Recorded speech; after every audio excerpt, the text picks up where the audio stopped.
Hey everybody, it's Lebo with Lebo's Pinball. We are continuing work on this hot tip pinball machine, and if you watched the last episode, we were just throwing the paint down, the first base coat on the cabinet, and what I'm ready to do now is continue on with getting these stencils put on, and we're going to shoot the next two colors.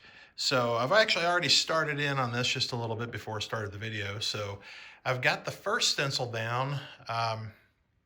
This one's the right-hand side, and this will be for the orange color. And I've already done the left-hand side too. I need to do the front. I'm gonna throw that on, and then I'm gonna move over here to the head.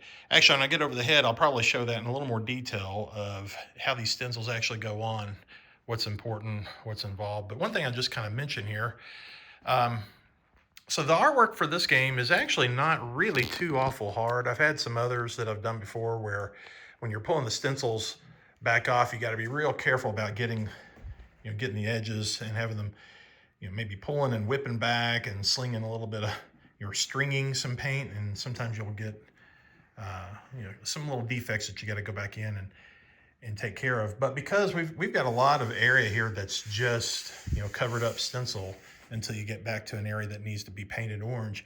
But if you don't understand really kind of the whole idea with this first stencil you put on, there was a layer that was on the top. We peeled that off after we positioned this on here. You basically are using kind of your corners here as your reference point. You get the stencil put down, and areas like this, or it's a wrinkle, that's not going to matter. That's just trying to block areas that we don't want any paint.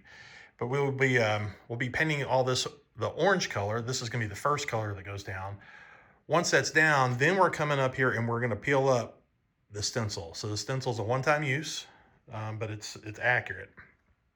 It's modeled after the original artwork. So you're paying a lot for just the development of it, and then the nice materials that they use to actually do this. So once that's peeled and the paint is dried, then it's time to do it all over again with the next color. In this particular case, the second color is a green color.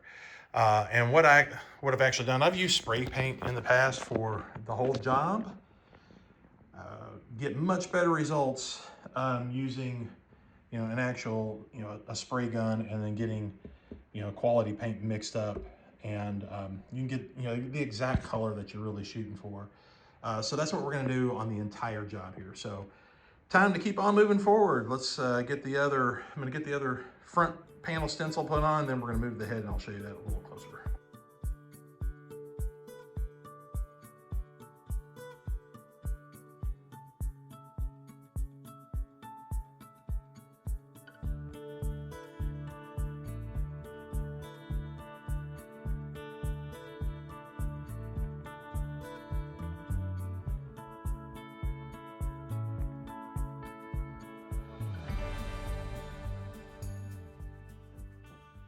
All right, so let's go through the process, what's really involved here. So you saw me just go ahead and put the front stencil on the cabinet, and now I've got the head up here on the sawhorses, and I get things ready to put this down. So just a couple things to mention again about the stencil.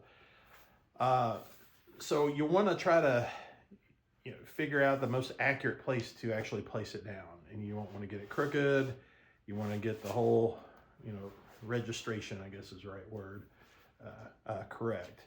And the other thing I wanted to mention, you'll really notice that once I pull this top layer off, once I get it down, but you may see there's like a couple X's here, there's a little X here, there's another X there. And what that's for is after I get this put down, let's make sure, I'm gonna probably tell you this incorrectly. It's so that you can help line up the next stencil afterwards. And really how it works, once this is down and once we've painted it, the funny thing is like, hey, that X is gonna go away. The next stencil that is gonna be putting down the green, we really wanna get that green, as much as we can, in alignment with the orange. So when we put this down, peel the top layer off, paint the orange. When it's time to go put the next one down, you're not really going to see the actual orange. And normally what those X's are so you have little windows and you can kind of peek through. But the thing is at that point, they will be peeled up. So, but it does kind of show you about where it's all going to line up. So when you get the green one that's going to go on, we're going to do the same thing that we're going to do with this, which in this case, I am basically just going to use this front corner here and then this edge over here, this corner, and use those as kind of alignment marks just to make sure that this is lined up. And then when I go put the one for the green, I'll do the same thing. And what that should do is drop the openings for the artwork for the green right exactly where they need to be relative to what will have been painted down with the orange. Other thing to kind of think about is once you put this down and you peel off, then we're going to want to tape off any other areas that we want to make sure no overspray gets in the way. Okay, so while I'm just trying to kind of eyeball about where this needs to be, right about there, right about there. This is especially helpful, say like on the bigger or on the cabinet sides. I just use that as just a kind of a weight, maybe like even a heavier can of paint is probably even a better idea. Next thing you gotta do, go ahead and peel up you're peeling the backing off is what you're actually doing. So you're pulling up the top layer along with the stencil. I'll pull it off, you know, about that much or so.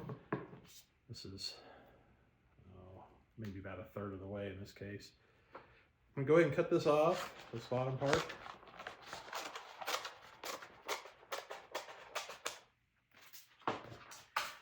And then a couple of methods you can do. Since you have this weight here, you can, you know, pull just a little bit of tension, but not too much, so you don't slide it past the cans. You put heavier cans, the better off you are.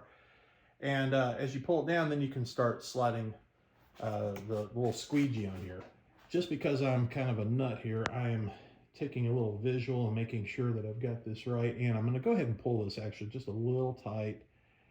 I can get away with this because I've just got a short little section that I'm dealing with, and there's not a lot of intricate artwork.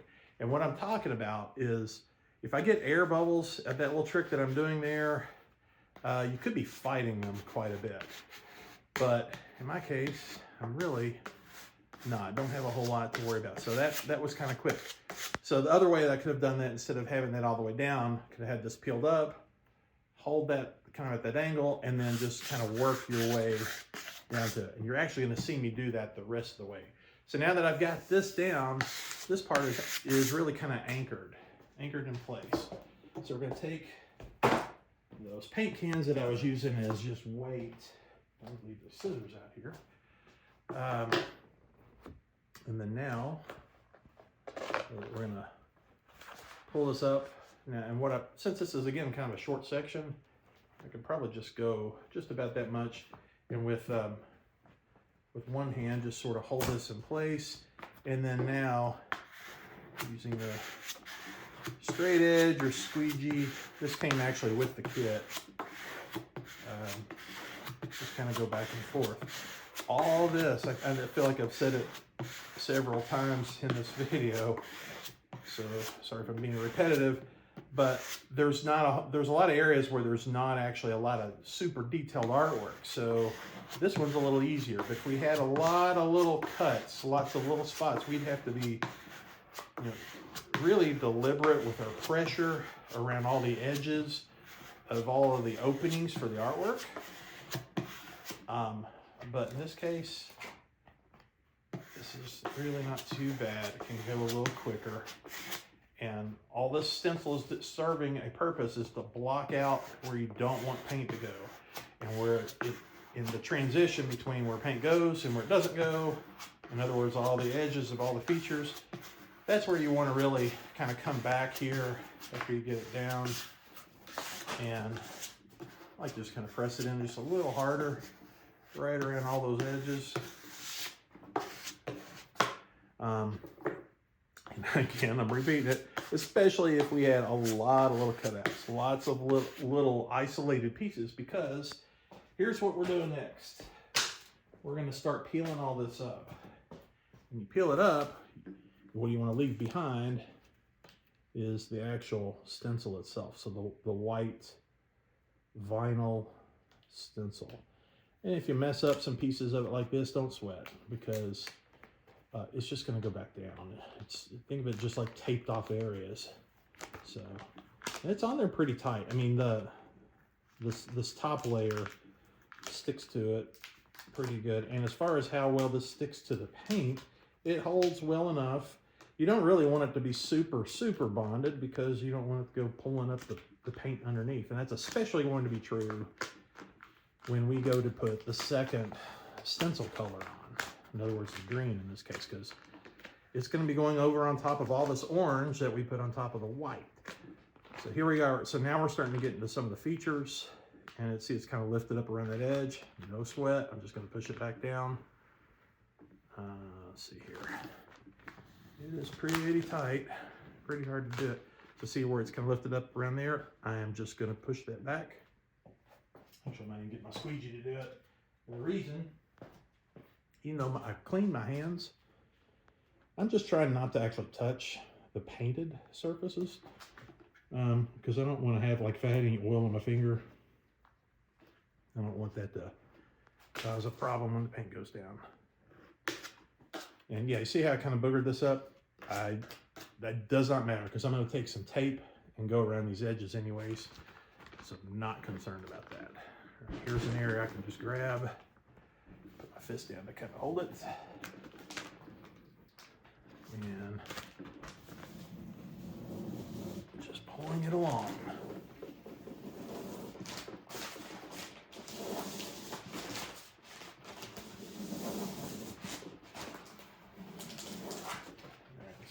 That's all gone down actually really well. It's not pulling up anywhere. Not that I see. All right, so that side's done.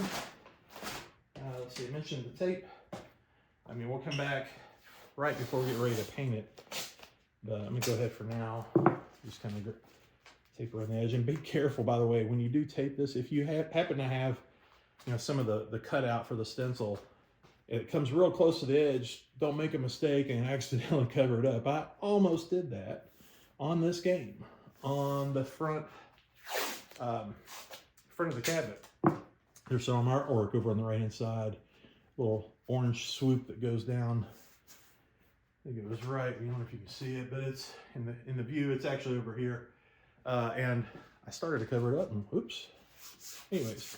We'll actually do the whole taping job when we're just about ready, right before we're ready to shoot the paint. But all right, it's kind of a rinse and repeat. I'm going to go knock out the other side. That will be the fifth side that I've done. It's the fifth and final one.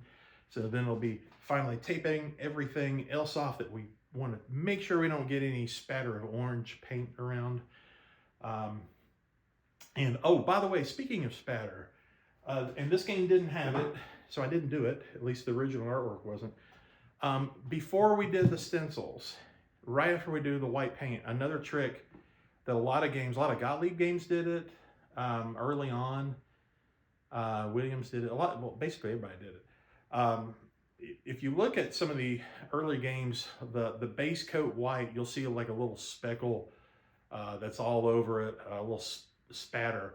And there's a couple ways that I've done it in the past. One way, it seems really kind of crazy, but you can take a brush and dip it down into some black paint, and then just sort of take the brush and just kind of fling it. You're just literally slinging it, and it's honestly, it's kind of tiring, but you just take it and you just sling little black tiny globs all over it, and it just puts this little speckle effect on it.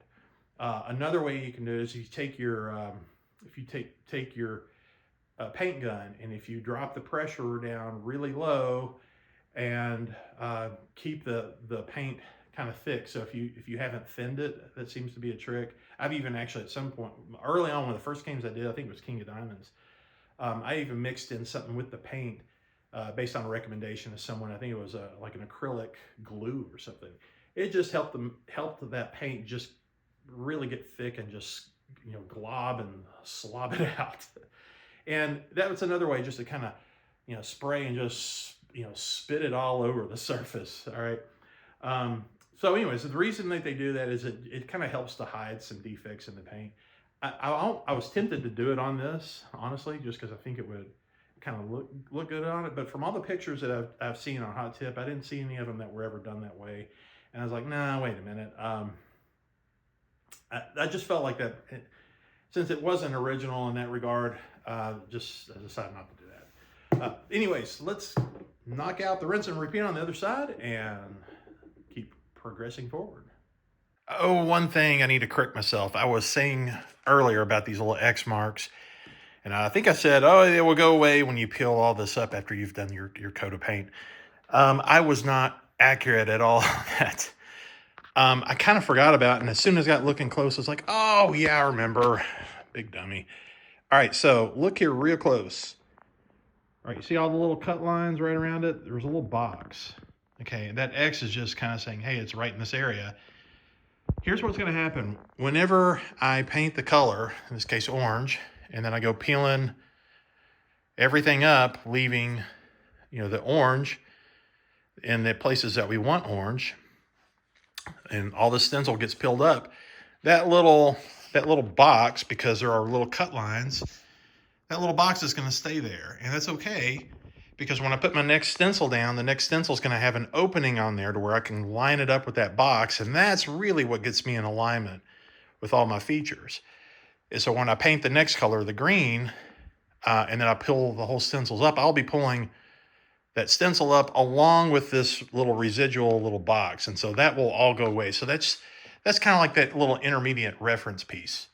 All right, so this is going to seem kind of crazy because it's nighttime and I'm outside painting. But it's not that late. I mean, I think it's only about 9:30.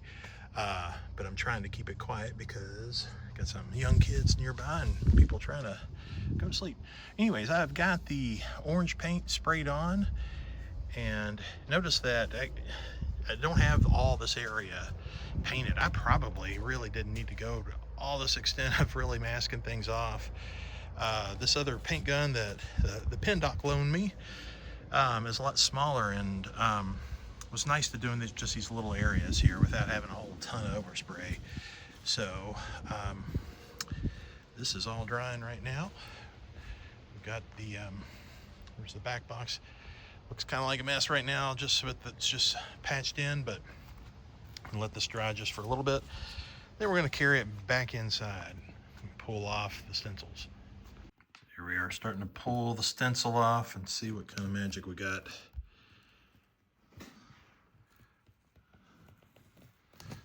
Whew.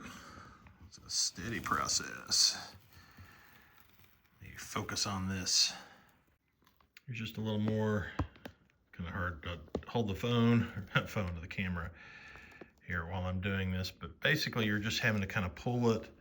If you can, just pull it along the actual edge of the artwork. Just try to not grab the edge and pull things up, but I will tell you, it's coming along good. When I've done some of these before, I've used rattle cans, and this time all the paint, it was just pre-mixed paint and just sprayed on, and it really has worked out a lot better. I've had issues with some of the rattle can paint kind of getting stringy on me when you're pulling it off. So far I've not run into that at all. All right, so I've got the orange done, and it has turned out awesome. No issues. So next we got is go put I need to let this really dry. I'm gonna let this dry for at least a day. But after it's dried, we're gonna put the other stencils on for the green, and it's gonna be kind of wash, rinse, repeat, and then we will see what it looks like. Here's what I was talking about with those the little X marks and the little holes. So here we got the green stencil, and when I pulled the orange off, left this one little square on here just temporarily. We'll peel this off later, but while that's on there, that's not an area that's going to get painted orange or green, and that's why that works. You can line it up here, and that gives you the registration on this end, and then you come down here and you line this one up. Now that you got both of those lined up, you know that you now have the whole, the green stencil in alignment with the orange. Getting the green paint ready to spray. Mixed a little bit of water in this. This is a water-based urethane enamel that I'm using, so trying to get the consistency just right, just so that it works well with that sprayer. So I think we're just about ready to load it in the gun and put it on. All right, let's try throwing some of this on.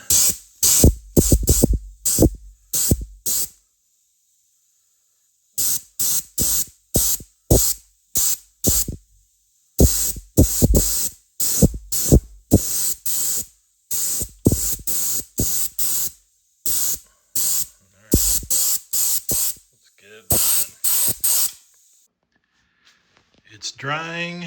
We got it all covered in all the areas that we needed to. Make sure that the areas that went over the orange, we had to put it on a little bit heavier just to make sure we covered it up. All right, and here we have it. I've got the stencils pulled off, the paint's all dry, and it is looking really nice. Really happy with how this is turning out. I've also painted the pedestal. This was just brushed on black paint, but it looks good. There was a couple areas here that I kind of goofed up with the green, and like down in here, when I was spraying it, I missed a lot of it, so I had to go back in and patch it in actually with a brush. And then the same way with this over here, but you really can't tell much. It looks good. So now what's next? We want to go ahead and put those metal brackets on here on the corners like I was talking about. We're going to throw that on there. We've also got some of the metal pieces that are going to go back. You know, we got to scrub out the side rails here. We got to put this stuff here on the back. We're going to repopulate the back box. I haven't even shown that here in the video, but it looks good too. And then at that point, we can start putting things back together. So folks, long video for me. This one's actually over 20 minutes. So thanks for watching, and we will see you guys next time.